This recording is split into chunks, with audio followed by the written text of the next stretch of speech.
Assalamualaikum Sobat Ila, ketemu lagi dengan saya di Ila Normi Channel. Dulu Karl Marx menyebut bahwasanya agama sebuah candu masyarakat. Tetapi apakah pernyataan Karl Marx tersebut masih berlaku, terutama di negara kita Kesatuan Republik Indonesia saat ini? Kalau memang agama adalah sebuah candu, seharusnya masyarakat akan tetap tenang dan pasrah dengan kondisi yang semakin sulit seperti di Indonesia ini. Tapi nyatanya banyak orang yang malah memilih ingin kabur dari Indonesia. Hashtag kabur aja dulu sempat trending di media sosial. Kira-kira kenapa semakin banyak orang yang merasa tidak bisa lagi berharap di negeri ini? Kenapa agama yang dulu bisa menjadi penghibur di tengah penderitaan sekarang tidak cukup lagi? Atau agama ini justru kurang berperan dalam memberikan keteguhan mental di momen-momen genting seperti yang ada di Indonesia saat ini. Mari kita bahas.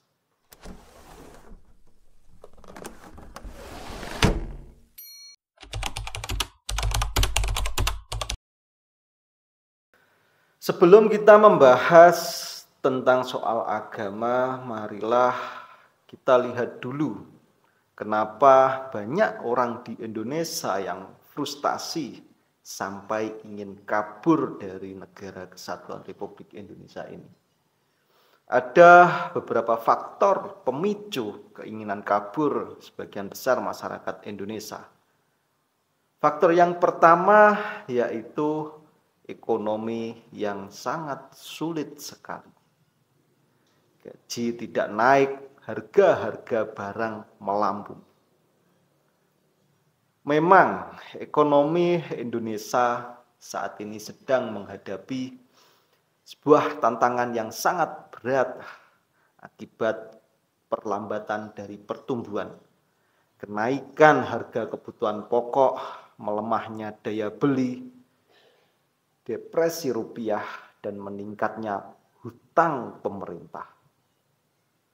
Meskipun pemerintah masih optimis, meskipun pemerintahan sekarang itu masih optimis dengan pemulihan ekonomi, tetapi realitasnya di lapangan menunjukkan banyak masyarakat yang kesulitan memenuhi kebutuhan sehari-hari. Sehingga dengan adanya ekonomi yang sulit ini, banyak seseorang yang menceletuk kabur saja dulu dari Indonesia, ingin meninggalkan Indonesia hanya untuk memperjuangkan keekonomiannya. Selanjutnya faktor yang kedua, kenapa banyak orang Indonesia itu yang frustasi sehingga ingin kabur dari Indonesia, yaitu adanya korupsi yang tidak berhenti-berhenti di Indonesia. Pejabat semakin kaya, rakyat semakin sengsara. Korupsi di Indonesia itu terus terjadi, bahkan semakin sistematis.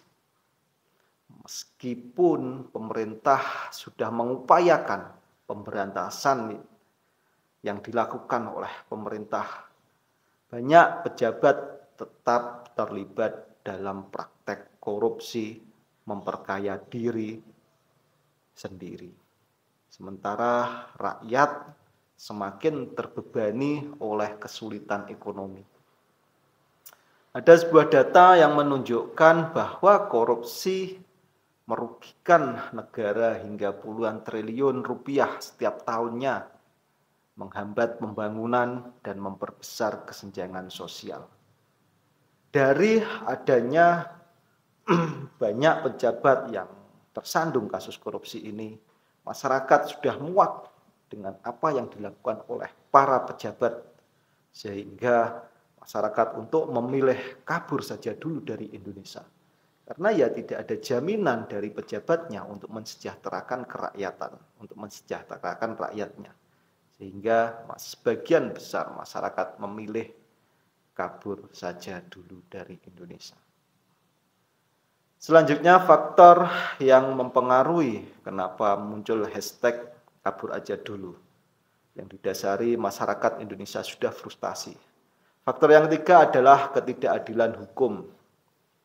Yang kaya semakin bebas, yang miskin dipenjara. Atau ada tagline yang no viral, no justice. Kalau tidak viral, tidak ada penanganan, tidak ada keadilan. Itulah kacamata hukum yang ada di Indonesia.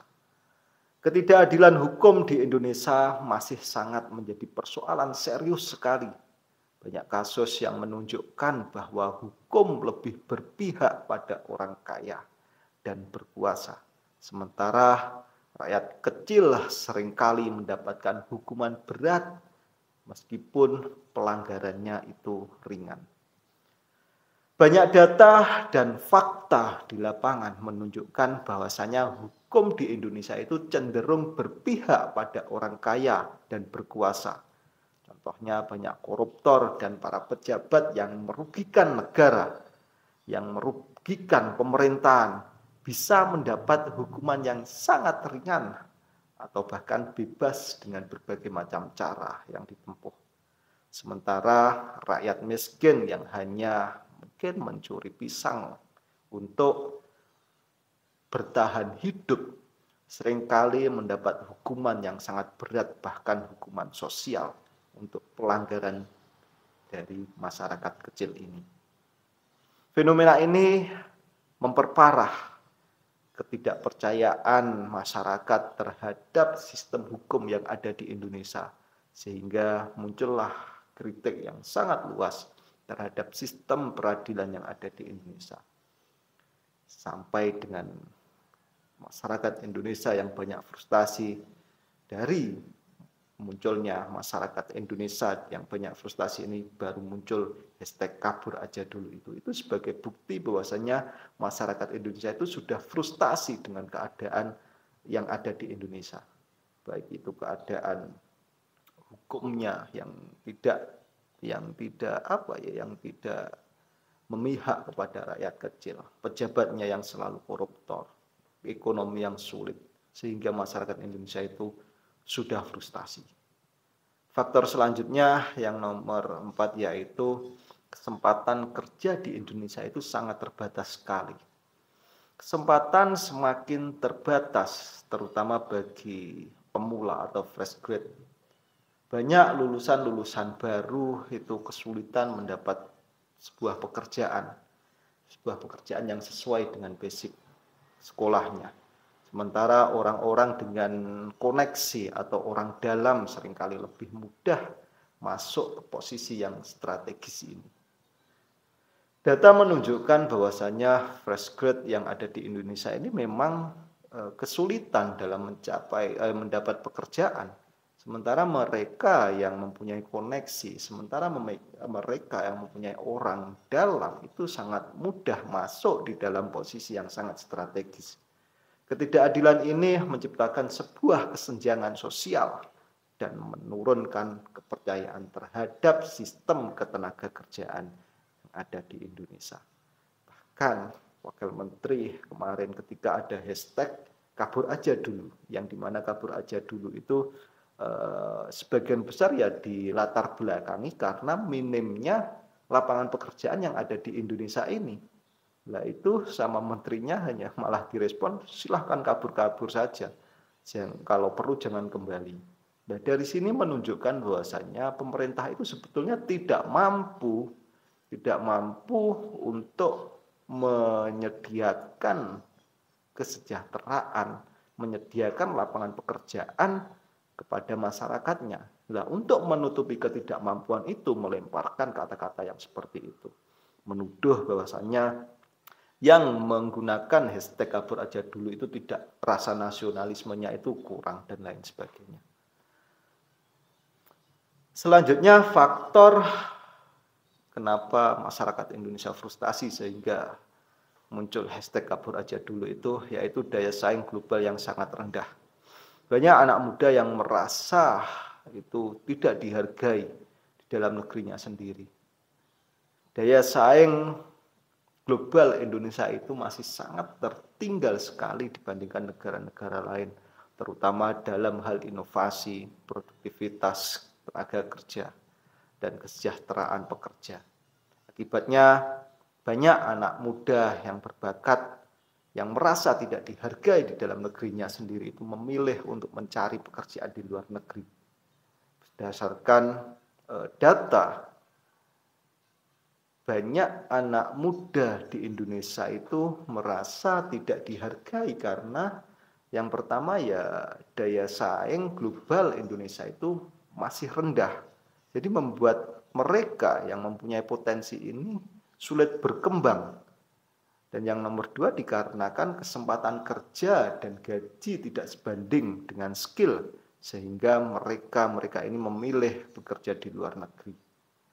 Karena ya gaji UMR paling tinggi di Jakarta katakanlah 5 juta. Yaitu dari satu keluarga ditanggung 5 juta itu sendiri, dan itu sungguh sangat tidak manusiawi. Yang ketiga minimnya yaitu dukungan untuk inovasi atau pengembangan SDM. Jadi memang kita melihat bahwasanya banyak orang-orang yang mempunyai potensi sebetulnya di Indonesia itu, tetapi tidak mendapat dukungan dari pemerintah untuk berinovasi, untuk mengembangkan sumber daya manusianya.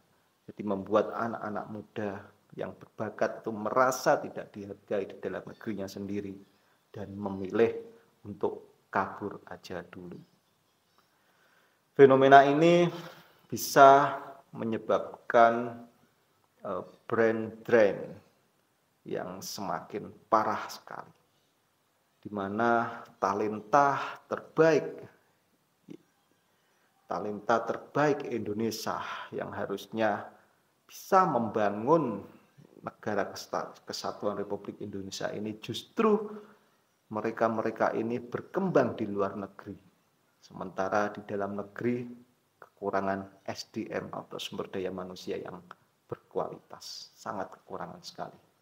Dengan situasi seperti ini, wajar jika banyak orang yang merasa putus asa, merasa frustasi, merasa sudah muak dengan pemerintahan. Tapi pertanyaan kembali ke awal, di manakah peran agama dalam menghadapi semua ini? Bukankah agama seharusnya menjadi tempat berlindung?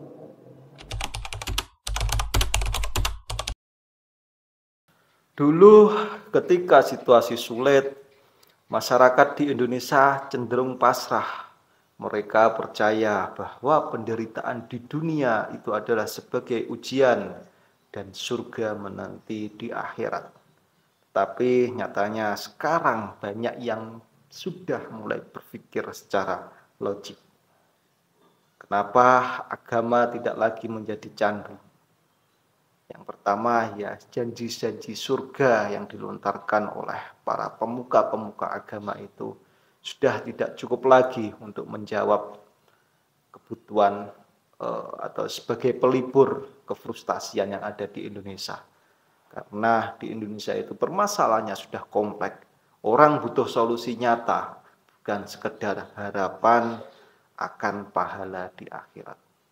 Selanjutnya meningkatnya sebuah kesadaran sosial di mana masyarakat lebih kritis dan sadar bahwasanya masalah yang ada di Indonesia itu bukan sekedar masalah takdir, tetapi akibat ulah manusia sendiri.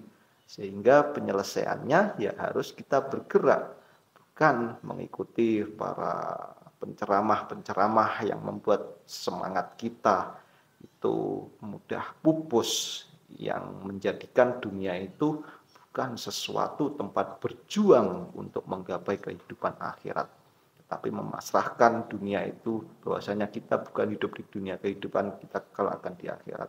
Bukan seperti itu menghadapi tantangan yang ada di dunia. Untuk menggapai kebahagiaan akhirat, tentunya kita harus juga memperjuangkan dunia itu sendiri. Karena penilaian akhirat itu dinilai dari apa yang kita lakukan saat kita hidup di dunia. Selanjutnya, kenapa agama di masyarakat itu sudah tidak bisa dikatakan menjadi candu, yaitu agama dianggap tidak menjawab kebutuhan zaman. Banyak yang merasa tokoh agama itu lebih sibuk mengurus politik praktis, lebih sibuk dengan bisnis-bisnisnya daripada membantu umat. Sehingga umat Islam terutama itu berpandangan bahwasanya para agamawan saja mereka memikirkan ekonomi, tapi kita selalu dilibur dengan surga, dengan kita bisa masuk surga, kesenangan akhirat, dan kita harus miskin terus di dunia. Nah, masyarakat sudah menyadari itu, sehingga masyarakat ya frustasi dengan cara membuat hashtag kabur aja dulu untuk pergi ke suatu tempat yang dimana tempat tersebut diyakini bisa memberi kecukupan dalam perekonomian ini. Selanjutnya, fenomena hijrah ke luar negeri ini sebetulnya bukan hanya sekedar mencari kerja, tapi juga ingin hidup di tempat yang adil dan layak. Karena kita tahu bahwasanya di luar negeri tentang keadilan, tentang kelayaan hidup itu sangat terjamin sekali daripada di Indonesia. Sehingga apa yang dilontarkan para pemuka-pemuka agama bahwasanya kita pasrah kepada takdir, kita akan bahagia di akhirat, dunia sebagai hanya ujian, itu sudah mental, sudah tidak masuk di dalam anak-anak muda sekarang. Ya, soalnya itu tidak menyelesaikan. Kita butuh suatu solusi yang nyata. Salah satunya bukti frustasi dari anak-anak muda sekarang itu ya membuat hashtag kabur aja dulu itu tadi. Bahkan ada anggapan bahwa banyak ustadz, bahwa banyak para pemuka agama itu lebih fokus mengamankan kepentingan dirinya sendiri daripada benar-benar membina umat. Ada yang lebih ngeri lagi ketika para pemuka-pemuka agama itu menjadikan umat sebagai alat untuk mengamankan kepentingan dirinya sendiri, terutama di dalam politik praktis. Oke Sobat Ila, jadi bisa dapat disimpulkan bahwasanya sebuah hashtag kabur aja dulu itu adalah sebuah bukti bahwa orang Indonesia itu sudah tidak bisa lagi hanya mengandalkan spiritual saja. Masyarakat Indonesia itu butuh solusi nyata dari adanya krisis ekonomi, politik, sosial yang membuat masyarakat Indonesia frustasi. Agama tidak lagi cukup untuk menjadi candu. Agama tidak lagi cukup untuk menjadi penghibur bagi banyak orang, terutama yang ada di Indonesia. Karena mereka akan mencari solusi nyata. Adanya fenomena kabur aja dulu ke luar negeri ini menunjukkan bahwa masyarakat itu ingin hidup yang lebih adil, hidup yang lebih layak, walaupun itu di negara orang. Tapi pertanyaannya, apakah ini adalah solusi terbaik kabur aja dulu ke luar negeri ini? Atau berjuang memperbaiki keadaan dalam negeri ini adalah sesuatu yang lebih baik daripada kabur aja dulu? Tulis pendapat kalian semua di dalam kolom komentar. Oke Sobat Ila, terima kasih sudah menyimak. Assalamualaikum warahmatullahi wabarakatuh.